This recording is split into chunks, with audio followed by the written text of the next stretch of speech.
आज हम बात करेंगे एक ऐसे नाम की जो मिथकों में भी है और इतिहास में भी, महर्षि अगस्त्य।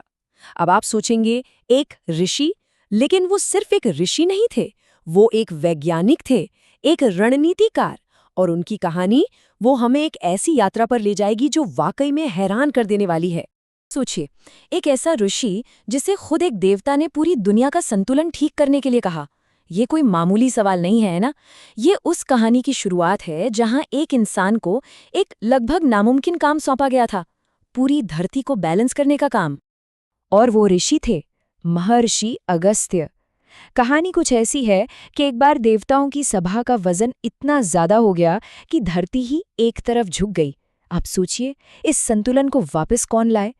तब भगवान शिव ने अगस्त्य मुनि को चुना और उन्हें दक्षिण की यात्रा पर भेजा ताकि दुनिया में फिर से सामंजस्य स्थापित हो सके।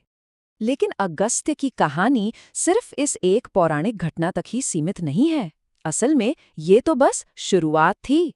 उनकी वो दक्षिण यात्रा, वो सिर्फ एक यात्रा नहीं थी, वो एक नए युग की शुरुआत थी। दक्षिण भारत में वो एक ऋषि से कहीं बढ़कर थे। वो एक तरह से सांस्कृतिक वास्तुकार बन गए, जिन्होंने पूरी सभ्यता की नींव रखी। तो ये नींव कैसे रखी? इसकी शुरुआत हुई भाषा से। अगस्त्य मुनि की सबसे बड़ी खासियतों में से एक थी उनकी भाषाओं पर पकड़। देखिए, उत्तर की संस्कृत और दक्षिण की तमिल, उन्होंने दोनों में महारत हासिल की। और इसी वजह से वो सिर्फ एक संत नहीं, बल्कि एक सेतु बन गए, एक ऐसा पुल जिसने भारत की दो महान संस्कृतियों को जोड़ दिया।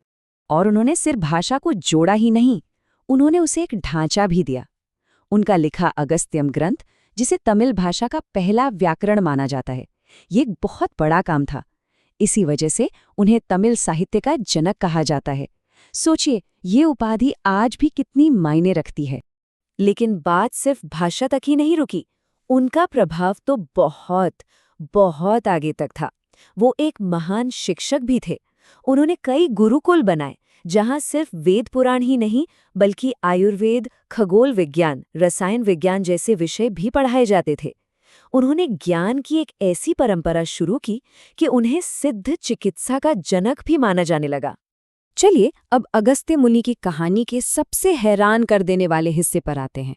एक ऐसा पहलू जो सीधे सीधे आज के विज्ञान से जुड़ता है और जो एक प्राचीन ऋषि के बारे में हमारी सारी धारणाओं को, सच कहूं तो, हिलाकर रख देता है। हम सबको स्कूल में पढ़ाया गया है कि पहली इलेक्ट्रिक बैटरी 1800 में एलेसैंड्रो वोल्टा ने बनाई थी, है ना? पर क्या हो अगर मैं कहूं कि इसका पूरा नुस्खा सदियों पहले एक भारतीय ग्रंथ में लिखा हुआ था? जी हाँ, एक ऐसा राज जो बिजली के इतिहास को ही बदल सकता है। अगस्त्य संहिता नाम के एक ग्रंथ में बिजली बनाने का एक नुस्खा दिया गया है। ध्यान से सुनिए।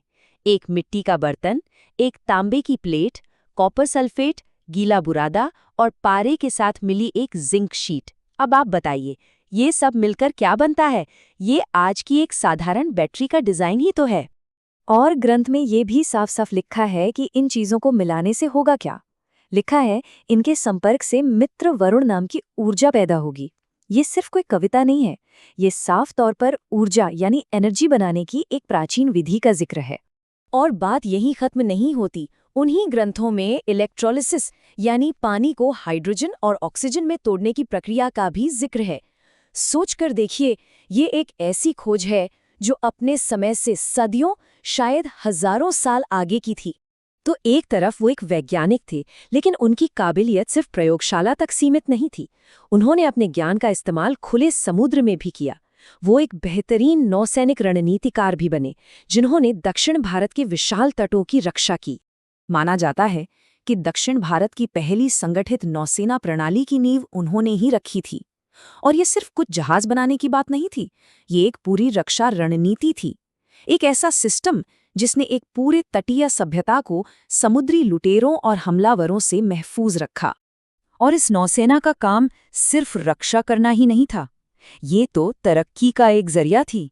इसी के जरिए राजाओं को जहाज बनाने की तकनीक सिखाई गई, समुद्री व्यापार के रास्ते सुरक्षित किए गए और सबसे जरूरी, भारतीय संस्कृति को समंदर पार फैलाने का रास्ता खुला। ये एक बहुत बहुत बड़ी सोच थी। और ये सब सिर्फ कहानियां नहीं हैं, वो इतिहास के सबसे शक्तिशाली समुद्री साम्राज्यों जैसे कि चोल, पांड्य और चेर राजवंशों के राजगुरु थे, यानी शाही सलाहकार। और ये कोई इत्तेफाक नहीं है कि यही वो राजवंश थे जो अपनी ताकतवर नौसेनाओं के लिए जाने जाते थे। तो अब तक हमने देखा कि उनका प्रभाव पूरे दक्षिण भारत पर था, लेकिन अगस्त की कहानी भारत की सीमाओं पर खत्म नहीं होती। उनका ज्ञान और उनकी ख्याति समंदर की लहरों की तरह दूर दूर तक फैली, पूरे एशिया के अलग अलग कोनों तक। ये देखिए, इंडोनेशिया के जावा में एक मंदिर की दीवारों पर उकेरी गई अगस्त्य मुनि की मूर्ति। ये इस बात का जीता जागता सबूत है कि उनकी विरासत कितनी दूर तक फैली। कमाल की बात तो ये है कि जावा में अगस्त्य पर्व नाम का एक पूरा ग्रंथ है जो सिर्फ और सिर्फ इसी महान भारतीय ऋषि को समर्पित है। सिर्फ इंडोनेशिया ही नहीं, कंबोडिया में तो शाही परिवार खुद को उनका वंशज मानते थे। इसके अलावा मलेशिया, श्रीलंका, थाईलैंड, वियतनाम, इन सब जगहों पर अगस्त्य का नाम एक महान गुरु के तौर पर सम्मान से लिया जाता था।